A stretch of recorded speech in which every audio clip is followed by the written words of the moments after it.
ጤና ይስጥልን የምንወዳችሁ ኢቢኤስ ቴሌቪዥን ውስጥ አላባራ ያለው የሀዘን መንፈስን ተከትሎ የኢቢኤስ ቴሌቪዥን ጋዜጠኞች ስላለቃቸው እልፈት የተሰማቸውን ጥልቅ ሀዘን እየገለጹ ይገኛሉ። አንዳንድ ጋዜጠኞች ካሁኑ ሙት ወቃሽ በሆኑበት፣ አንዳንዶች ደግሞ ልብን የሚሰብርና የአቶ አማንን መልካም ስብዕናን አያይዞ የሚጠቅስ መሪር ሀዘናቸውን ጋዜጠኞቹ እየገለጹ ይገኛሉ።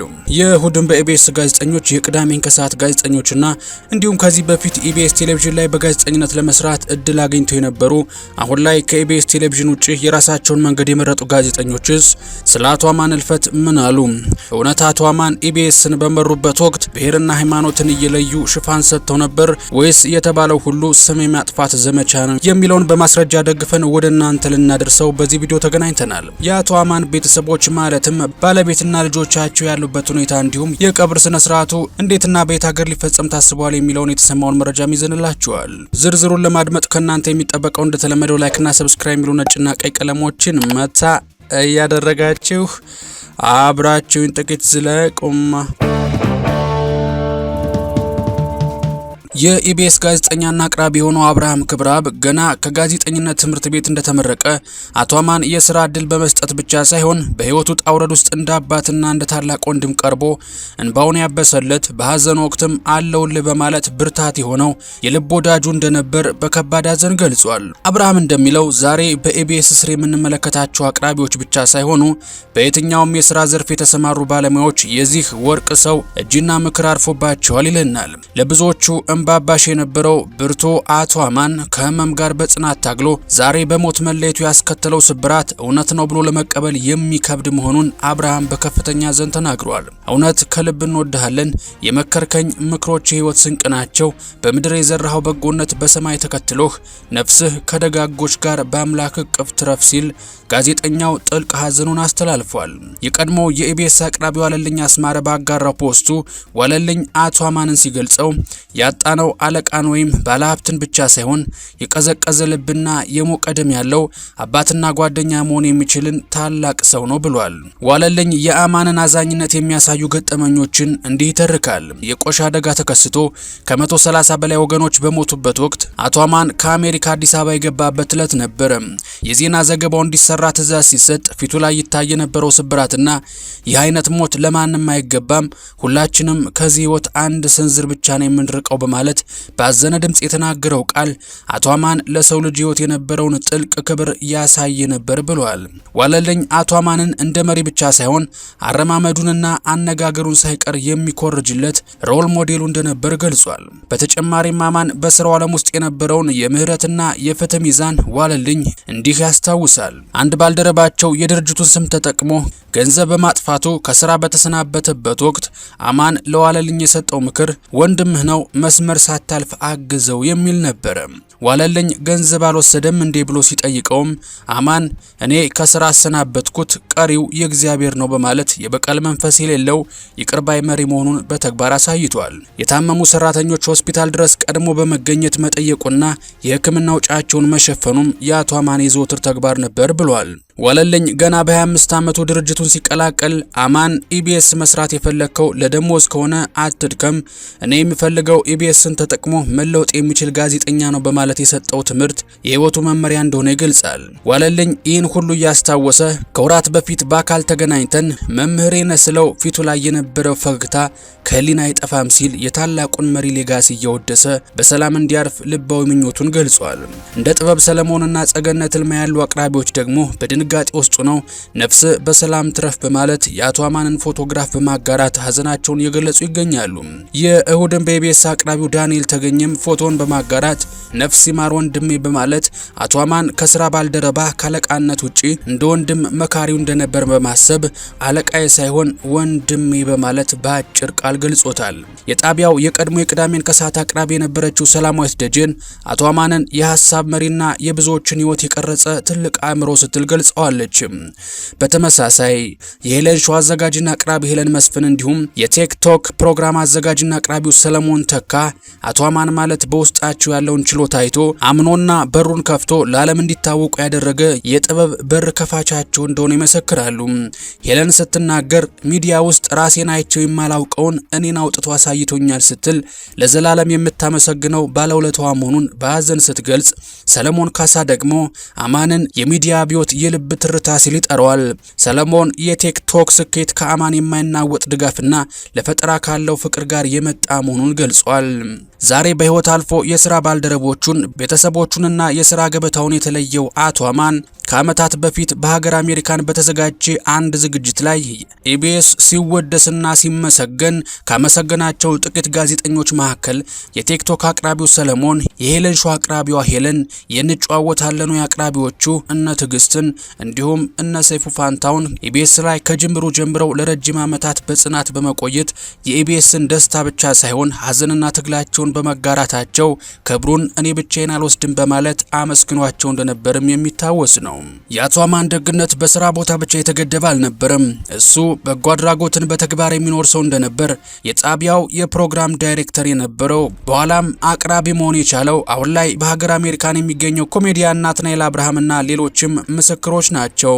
በህመም ላይ የነበሩ አንጋፋ አርቲስቶችና ሰራተኞችንም ስም ሳይጠራ በገንዘብ ይረዳ የነበረው፣ ሆስፒታል ድረስ ሂዶ ይጠይቅና የሕክምና ወጪያቸውን ይሸፍን የነበረው ለአምላኬና ለሰው ልጆች ካለኝ ፍቅር ነው በሚል ጥልቅ እምነት እንደነበር ይነገራል። ኮሜዲያን ናቲ እንደሚለው አቶ አማን ለብዙዎች የእንጀራ በር የከፈተ ማድረግ ይቻላል የሚል ተስፋን የዘራ ብርቱ ሰው ነው ይለዋል። የአቶ አማን ህልፈተ ህይወት ከተሰማ ከሰዓታት በኋላ አቶ አማን ሃይማኖትና ብሔር እየለየ ሽፋን ይሰጥ ነበር፣ ለአንደኛው ሃይማኖት ያደላል፣ አንደኛውን ይጨቁናል በሚል ስሙ እየተነሳ ይገኛል። ለዚህም ጉዳዩን አነሳሽ ተብሎ ስሟ የሚጠቀሰው አርቲስት ሀና ዮሐንስ ብትሆንም ሀና ዮሐንስ እስካሁን በቀድሞ አለቃዋ ጉዳይ ሀዘኗንም ሆነ ሌላ ቅራኔን ያልገለጸች መሆኑን ግን ልብ ይለዋል። አርቲስቷ ምንም ባላለችበት ሁኔታ አቶ አማን ጸረ ኦርቶዶክስ ነበሩ በሚል ለተነሳው ስሞታ የ2030 ፕሮግራም አዘጋጁ ጌታሁን እንዲህ ሲል ነገሩን ያከሽፈዋል። ጋዜጠኛው አንድ ቀን የሥራ ሪፖርቱን አቅርቦ ሲጨርስ አማን ባልተጠበቀ ሁኔታ ጌታሁን ኢቢኤስ የማን ይመስልሃል? የየትኛውስ ብሔር፣ የየትኛው ሃይማኖት ወይስ የየትኛው የፖለቲካ ድርጅት ደጋፊ ይመስልሃል? የሚል ጥያቄ እንደሰነዘረለት ያስታውሳል። ጌታሁንም ጉዳዩን በጥልቀት ካሰበበት በኋላ ጣቢያውን በማንኛውም ወገንተኝነት ውስጥ ሊያገኘው እንዳልቻለና ሁሉም የሚከበርበት የህዝብ ተቋም መሆኑን በመረዳት ኢቢኤስ የትኛውን ቡድን ውስጥ ያለ አይመስለኝም የሁሉም ነው የሚል ምላሽ ሰጠም። በዚህ ወቅት አማን አየህ እኔ የምሰራው ኢቢኤስ የህዝብ ብቻ እንዲሆን ነው፣ ሁሌም ስትሰራ ጣቢያውን የአንድ ቡድን ሳይሆን የሁሉም ህዝብ ለማድረግ ይሁን በማለት የሚመራበትን ታላቅ መርህ አጋራው።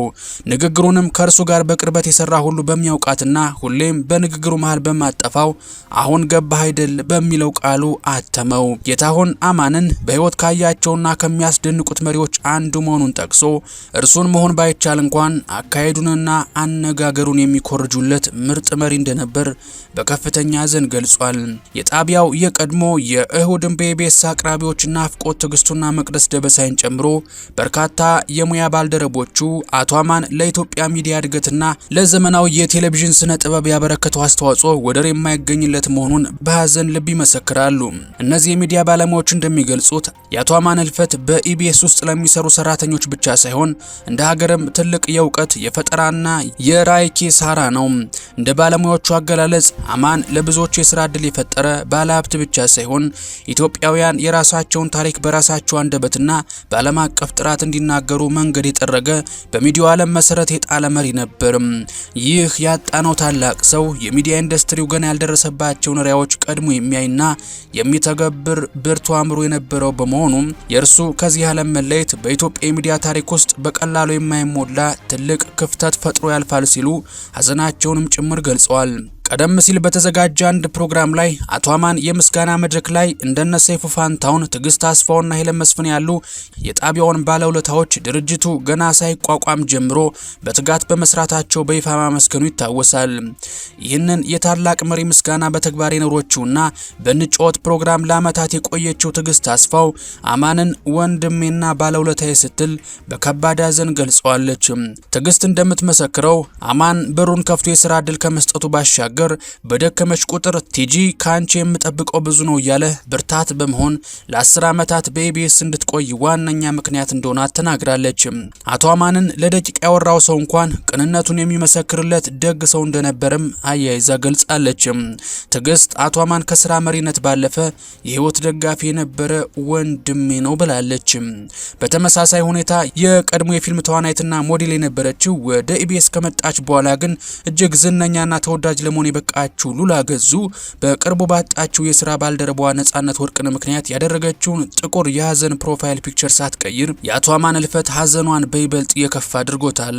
አማን ያንተን መልካምነት ለመግለጽ ቃላቶች ያጥሩኛል የምትለው ሉላ ገዙ የአቶ አማን በምድር ላይ የነበረው ደግነት፣ ሰውንና ሀገርን ያለመጠን መውደድ በእግዚአብሔር ዘንድ ረፍትን እንዲያሰጠው በጸሎት ተማጽናለች።